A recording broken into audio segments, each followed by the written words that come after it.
Welcome to the deep dive. Today we're getting into one of those stories everyone thinks they know, David and Goliath. Right, the classic underdog tale, faith, courage. Exactly. But what if there's more? Like, what if Goliath's size, his biggest asset, was actually his biggest weakness? And what if David's win wasn't just a miracle, but also maybe a brilliant bit of strategy? That's what we're diving into, looking beyond the surface, pulling out some maybe surprising ideas about what strength really means, especially when the odds feel stacked against you. It's a story that's just so deep in our culture, isn't it? It really is.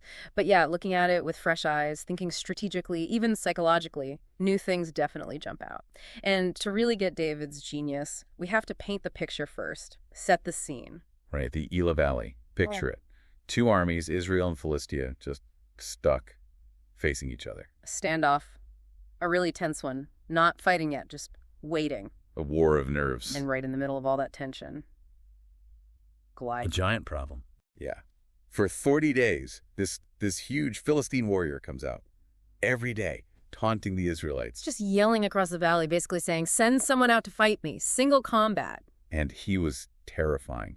Not just tall, though, over 9 feet, according to the text. It's the whole package. The bronze armor. I mean, based on what we know about gear from that time, it could have easily weighed, what, over 125 pounds? Just imagine carrying that. Right. And the spear, like a weaver's beam, that massive iron point. Yeah. It wasn't just equipment. It was psychological warfare. Totally. Designed to just crush their morale before anyone even picked up a sword. He's a walking billboard for, don't even try. And it worked. The Israelite soldiers, even King Saul, they were terrified. Understandably so. Utterly paralyzed. 40 days of this challenge, and not one taker, not a single experienced soldier steps up. They just saw this impossible obstacle. Which really shows you that that bias, right? Like Goliath's sheer size, his gear, it created this aura. Everyone assumed conventional strength was the only thing that mattered. They couldn't see past the armor. Exactly. They missed potential weaknesses. And that's right where the story takes a turn. Yeah, because into this fear-filled camp walks David. The shepherd boy. Not a warrior. He's literally there bringing snacks for his brothers, delivering lunch. Yeah, his job description did not include fight giant. But he hears Goliath. He hears the taunts against, as the text says, the armies of the living God. And something shifts in him. It's not fear, is it? It's indignation, righteous anger. He just doesn't get why everyone's so scared. It's fascinating. Like he's operating on a totally different frequency. Everyone else sees the physical threat. He sees an insult, a spiritual challenge. Something like that. An affront to something bigger than himself. And that's what makes him step up. He actually volunteers. When all the trained fighters are hiding in their tents? Yeah. And King Saul, well, you can imagine his reaction. Skeptical, to say the least. You're just a kid. Right. You haven't fought battles. But Saul's also desperate. 30 days of national humiliation. Maybe he figures, what have we got to lose at this point? So he reluctantly agrees. And then comes this really crucial moment. Saul offers David his own armor, the king's armor, heavy-duty stuff. The logical move, right. Give the kid the best protection available, standard procedure for close-up fighting. But David tries it on and says no. It's cumbersome, ill-fitting. He takes it off. And that's huge. It's not just about comfort. He's rejecting the standard way of doing things. He's thinking differently. Asymmetric warfare, basically. Yeah. He knows he can't win by playing Goliath's game.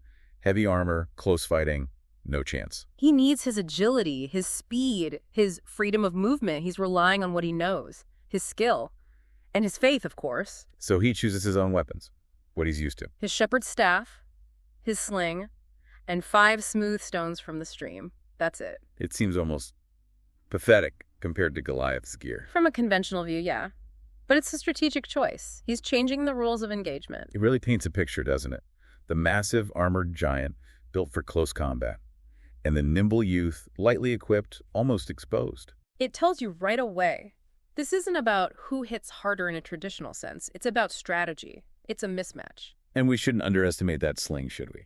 Absolutely not. People think of it as a toy, but ancient slings. In trained hands, they were serious weapons. Like really powerful. Oh, yeah.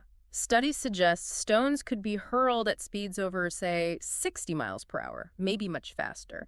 The impact, comparable to a modern handgun round, enough to penetrate bone. Wow. Okay, so David's not just bringing rocks to a sword fight. Not at all. Goliath is armored for close range, maybe against spears or swords. David's bringing a ranged precision weapon. Goliath's a tank. David's a sniper. And Goliath, seeing David approach like this, Yeah. he's just contemptuous. Completely dismissive. Mocks him, right? Am I a dog that you come at me with sticks? Yeah, both's about feeding him to the birds, Yeah. trying to psych him out, provoke him into fighting close. Where Goliath has all the advantages, but David doesn't take the bait. No, his response is just full of conviction, rock solid. He lays it out. You come with sword, spear, javelin. I come in the name of the Lord Almighty, the God of Israel's armies, the one you've defied. It gives you chills. He continues, this very day the Lord will deliver you into my hands. I'll strike you down, cut off your head. And the whole world will know there is a God in Israel. It's not just bravado. No, it feels like absolute certainty, like he genuinely believes this isn't his fight alone. That's the core, isn't it? His faith isn't passive, it's active trust. This battle belongs to the Lord. That changes his whole perspective, makes the impossible seem doable. He's not trusting the sling and stones themselves, but the power guiding them. And that certainty keeps him calm, focused, able to execute this really unconventional plan when anyone else would just be frozen in fear. And then, the moment, David takes a stone, loads the sling. You can almost hear the silence in the valley. He whirls it, lets fly, and thwack. Hits him right in the forehead, the one potentially vulnerable spot. And Goliath, this mountain of a man, he stumbles, and then just crashes, face down. Unbelievable. The ultimate disruption. Complete silence, then probably chaos. Before anyone can really react, David runs up. He doesn't have his own sword, right? No, he grabs Goliath's own sword. Huge thing. And uses it to finish the job. Cuts off his head. Talk about a statement. Decisive.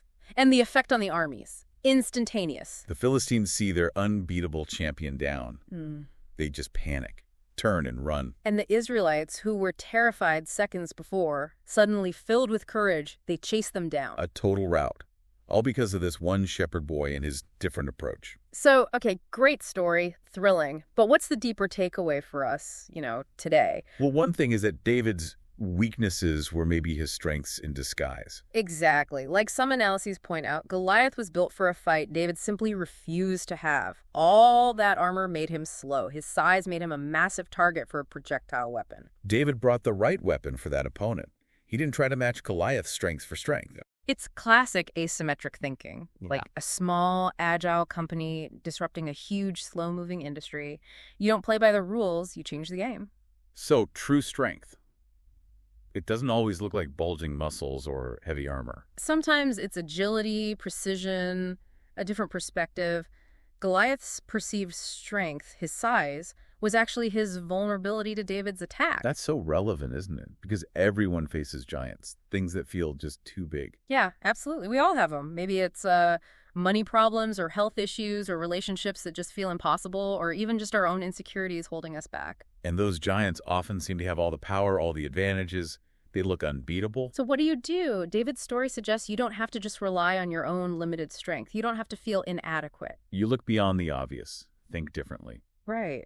Approach it with faith, maybe, in something bigger than yourself. And use the tools you do have, even if they seem small. Like David's sling and stones. Yes. Seemed insignificant, right? But they were enough. More than enough, actually.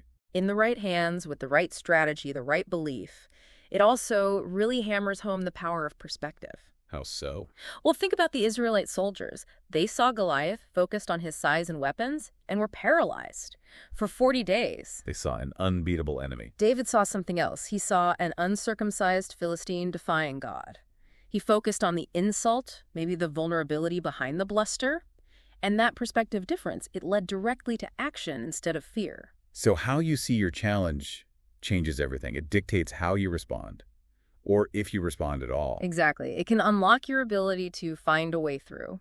So the encouragement for you listening is, when you face your Goliaths this week, remember David, don't just be intimidated by the size of the problem. Look for the unexpected angle, the unconventional tool, your unique sling and stones. What's your asymmetric advantage? And maybe remember that, well, the study suggests powerful things can happen through the unexpected, the seemingly weak. It's a good reminder that even when things feel overwhelming, maybe you're not fighting alone. And sometimes the biggest step is just refusing to play the Giants game. Thanks for joining us for this deep dive into David and Goliath. Yeah, hope it gave you something interesting, maybe even useful to think about as you face whatever challenges are in front of you.